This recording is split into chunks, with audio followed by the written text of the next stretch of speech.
Hey guys, welcome to another installment of Hilliard at Home. This video is the first in a four-part series on using sources effectively and ethically. This first video will introduce you to the different types of sources that you can and can't reference in a literary analysis paper. It'll also introduce you to the different types of information that you can pull from those sources.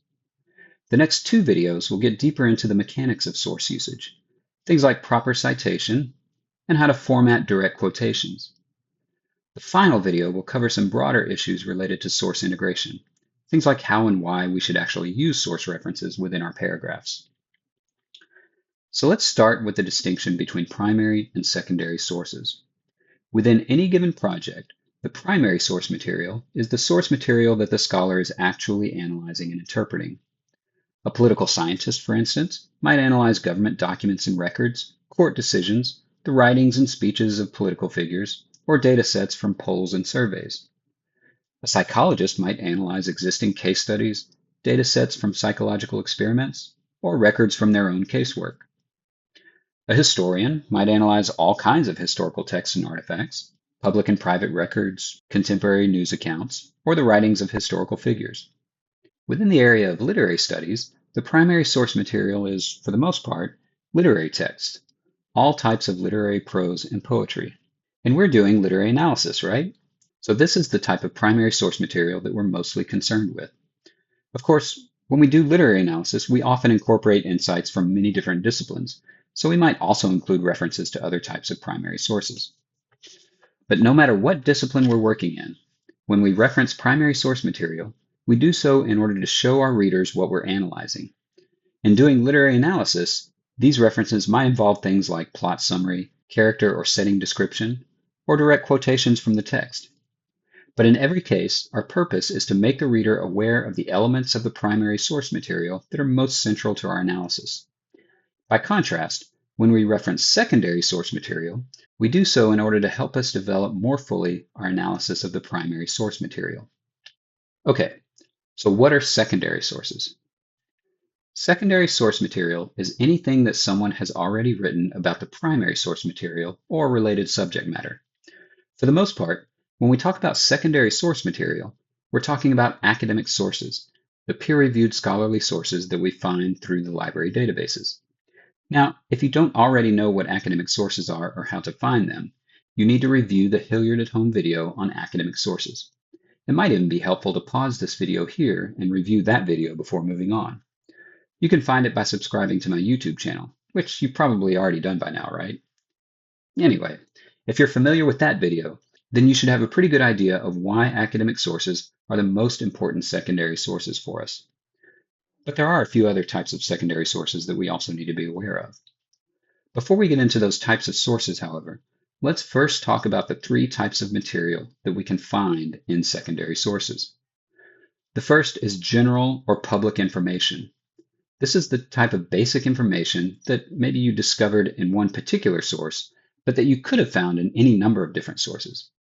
Because this information is so broadly available, we wouldn't think of it as belonging to any one particular source. We would think of it as belonging to the public. It's just public knowledge, even though you personally did not know it before you read it in that particular source. For instance, let's say that one of your sources mentions that Arizona became a state on February 14, 1912, and for whatever reason, you want to include that fact in your paper. Prior to reading that source, you had no idea when Arizona became a state. So yes, you got that information from that source. But really, you could have gotten that information from any number of other sources. It's not specific to that one source. This means that as long as you don't use any of the specific language from that source, you don't have to cite that information as coming from that source. You can just consider it to be background knowledge that you happen to gain from reading that source. But again, if you borrow any actual language from that source, you would have to cite that language as coming from the source. So, just to be clear, this type of general or public information does not need to be cited as long as it is communicated in your own original language. Okay, the next type of material we might find in our secondary sources is source-specific information. As you might guess, this is information that you would only be able to get from that one specific source, or maybe from a small number of other sources. Consequently, we should think about that information as belonging to that one source or group of sources. For instance, let's imagine that the source you're reading on Arizona's statehood discusses in detail the ways in which the state's early politics was dominated by the Phelps Dodge Corporation, a New York firm that owned many of the copper mines that generated most of Arizona's income at the time. This type of information would be pretty specific to that one particular source. You might be able to find it somewhere else, but you'd have to work pretty hard to do so. So we wouldn't call this general or public information that just belongs to everyone. It's source-specific information that the author or authors of this source worked really hard to dig up. If you reference this type of information in your paper, you must always cite it, even if you communicate it in your own language without borrowing specific language from the source. All right, so this brings us to the third type of material that we find in secondary sources, which is arguments. These are the ideas, viewpoints, speculations, commentaries, interpretations, and analyses generated by the source's authors. So let's think back to that source on Arizona's early statehood. Now, the fact that a New York-based firm had a lot of influence on Arizona's early state politics is really just that, a fact. It's not a well-known fact, so we could classify it as source-specific information rather than general information, but we probably wouldn't call it an argument. Now let's imagine that the author of the source suggests that the early influence of the Phelps Dodge Corporation led to a long-term backlash in Arizona against anything that might be perceived as external influence, giving the state its well-known reputation for independence in its internal politics. This suggestion of a cause and effect relationship is pretty debatable. It's the author's own argument rather than just an established fact.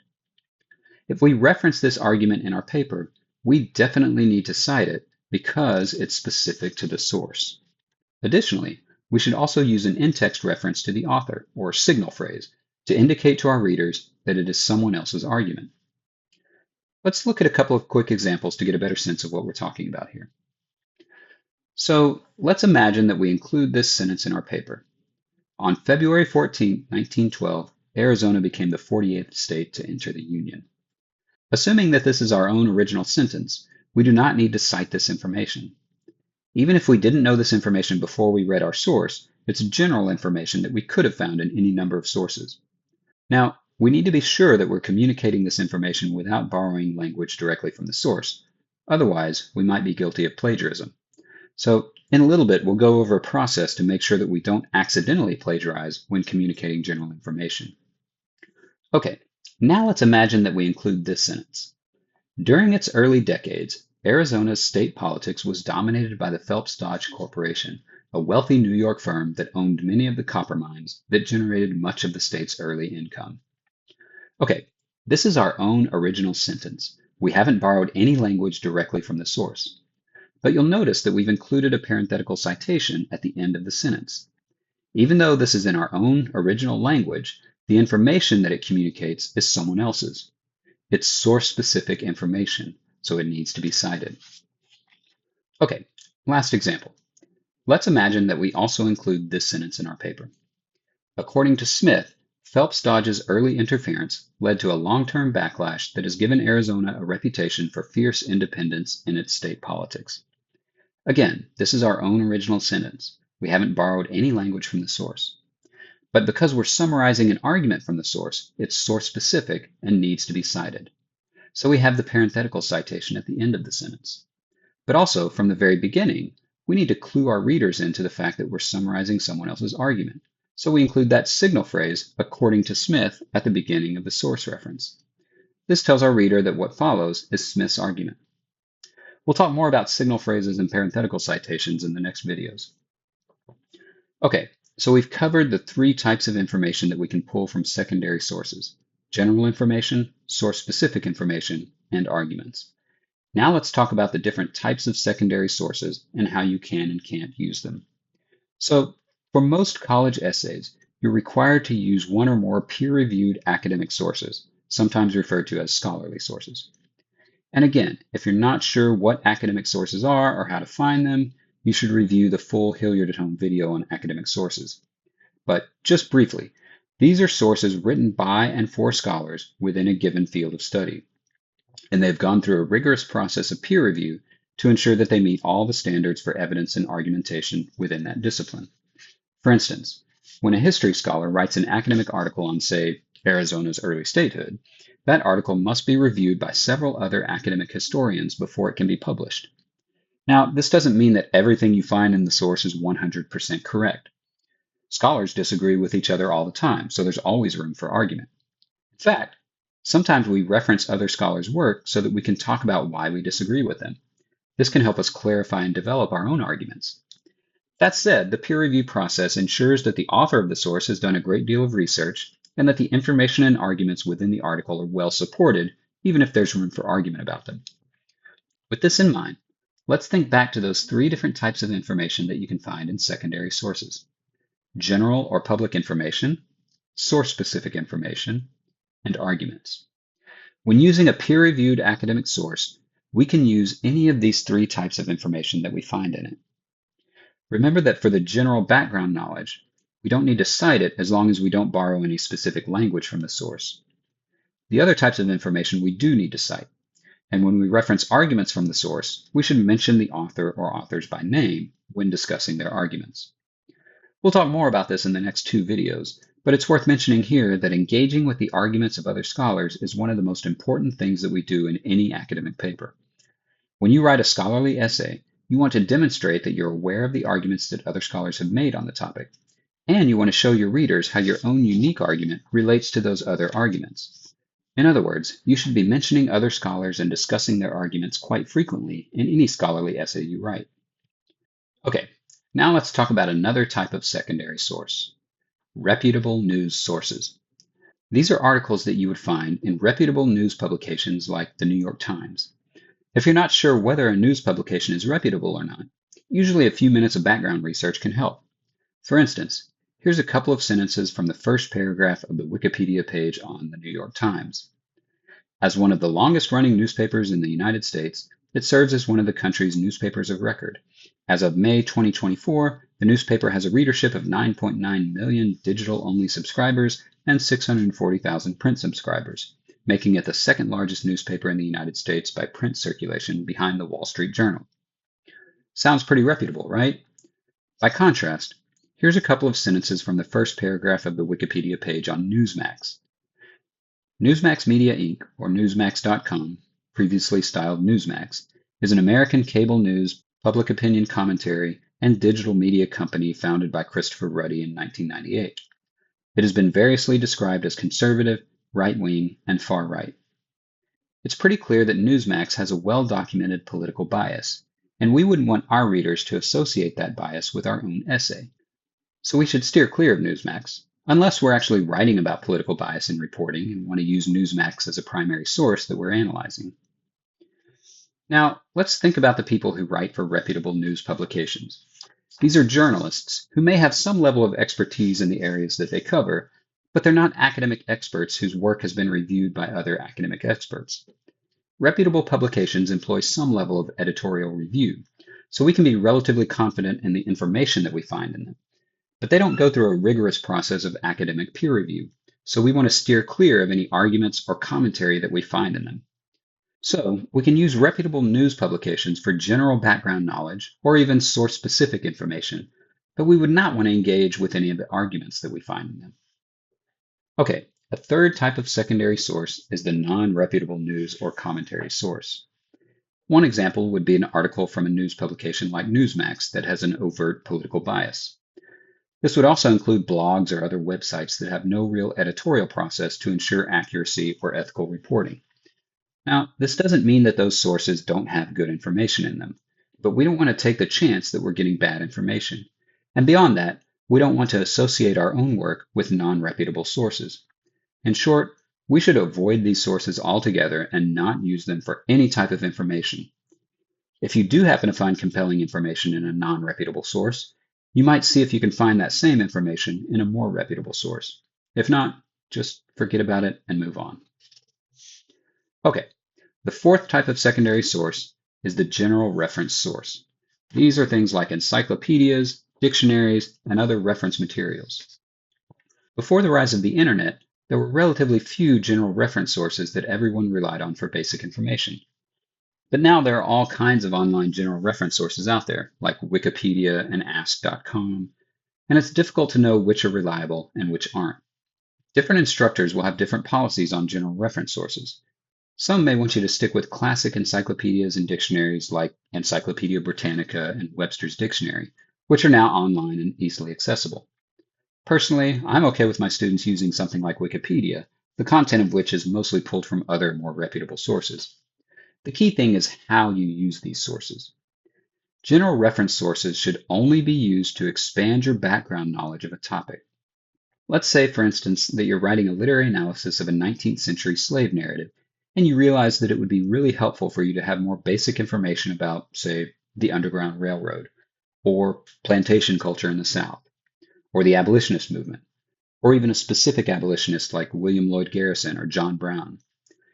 It might be hard to get this kind of basic information from your academic source material, partly because the authors of those sources may assume that their readers already have that background knowledge. In such cases, you can use general reference sources to fill in the gaps in your background knowledge. And like I said, I'm okay with my students even using something like Wikipedia for that purpose, though you shouldn't assume that all other instructors agree. Again, the key is in how you use these sources. As a general rule of thumb, we do not want to use general reference sources in ways that require documentation. It's really never a great idea in an academic essay to directly cite sources like dictionaries or encyclopedias, especially online encyclopedias like Wikipedia. This means that we should really avoid borrowing any language directly from a general reference source. It also means that we should not pull such detailed information from a general reference source that we enter into that territory of source-specific information. For the most part, any information that we can find in a general reference source is general or public information. But these days, sources like Wikipedia can get so in-depth that sometimes the lines can get a little blurry. So to solve this problem, I'm going to give you a step-by-step process for using general reference sources responsibly. You can also think of this as a step-by-step process for increasing your background knowledge of a topic. And it works whether you're using a general reference source, an academic source, or any other type of source. So here goes. Step 1.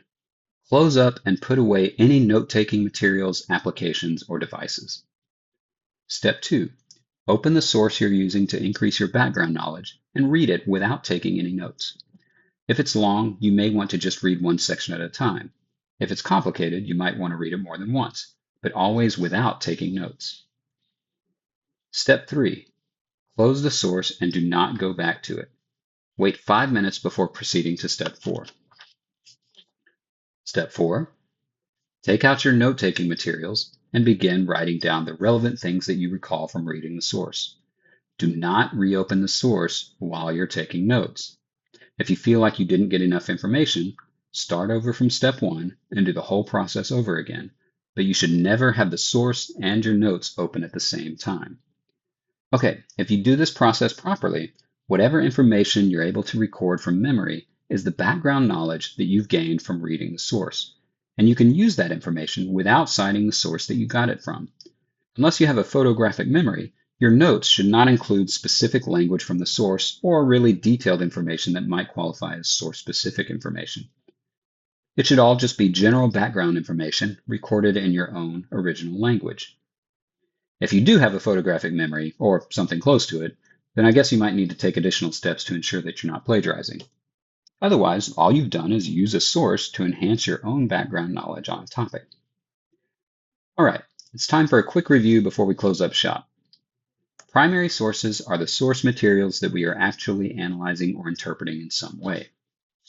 Secondary sources are sources that discuss the primary sources or other closely related material. We can use secondary source material to develop our background knowledge of the topic, to find detailed source-specific information relevant to the topic, or to engage with the arguments that other people have made about the primary source material. The general background knowledge that we gain from secondary sources does not need to be cited as long as we've used our own original language to communicate that knowledge. And I've just given you a step-by-step process to ensure that you can do that responsibly. Source-specific information always needs to be cited, even when it's communicated in our own language. Same with arguments, but we also need to take additional measures to clue our readers into the fact that we're discussing someone else's arguments.